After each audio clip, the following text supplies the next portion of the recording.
Alright, good evening Hyderabad. Man, alright, can we get some light on the audience so that I know they're awake or they're not? Where's the production team? So light on the audience. Aankhein nahi dikh rahi. Okay. Alright, if any of you Hyderabad guys are still outside, I'd request you to put a message and get them inside the room now, because this one, I'm going to stick to being specific, is terrific. And I'm going to take just 8 minutes with you.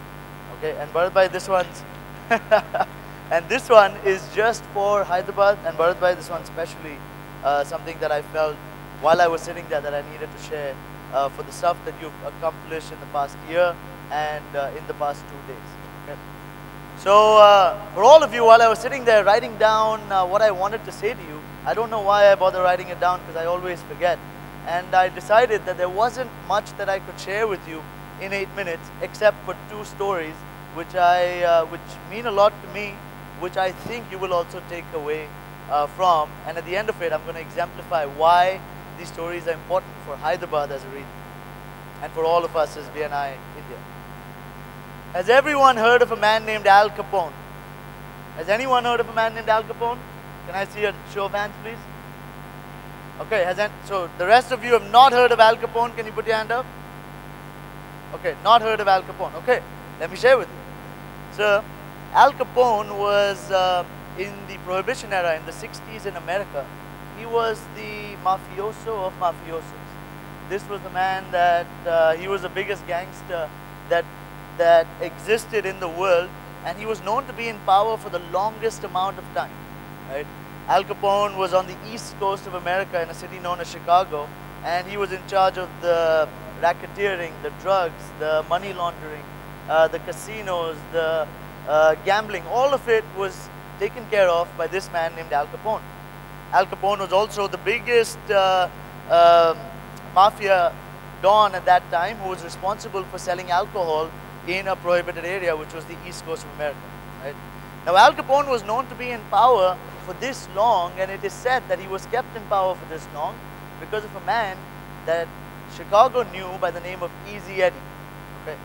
Eddie, what is his real name? Eddie was Al Capone's lawyer. He was Al Capone's lawyer and Al Capone's most trusted confidant.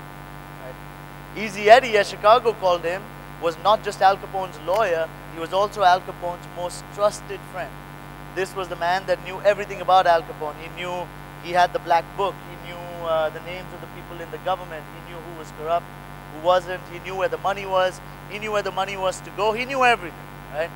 And he just didn't know all of it. He was also Al Capone's closest friend. And for his loyalty, Al Capone really generously gifted him. What I mean by that is Easy Eddie was one of the richest men that ever existed in Chicago. If you've been to Chicago, the garden in the center of the city, right, used to be Easy Eddie's house, right? And today it's the main center in Chicago. So Easy Eddie was very, very rich. He had all the cars in the world, he had all the money in the world, all the houses in the world, and he also had a son. Easy Eddie at that time had a son who was about 9 or 10 years old. And while he was growing up, Easy Eddie realized that he could do everything, he could pass on everything that he had, right? He had all of this stuff in the world, but he couldn't give one thing that he really deeply desired to his son, right? And the one thing that he really deeply desired and wanted to pass on to his son was a good name. He wanted to pass on a better name than what he had created on to his son. Now, Easy Eddie knew that there were 2 ways to do this. One way was to go up to his son and say, hey, look, you need to be a better man than I was. It's bad to do drugs, and it's bad to sell weapons, and it's bad to kill people. Become a good boy. He knew that wasn't going to work. He knew that the only way that he could show his son that the only way he could pass on the right culture to his son was for Easy Eddie to really show his son that he had changed. And the only way that he could show that Easy Eddie had changed was to give up Al Capone. And that's exactly what he did.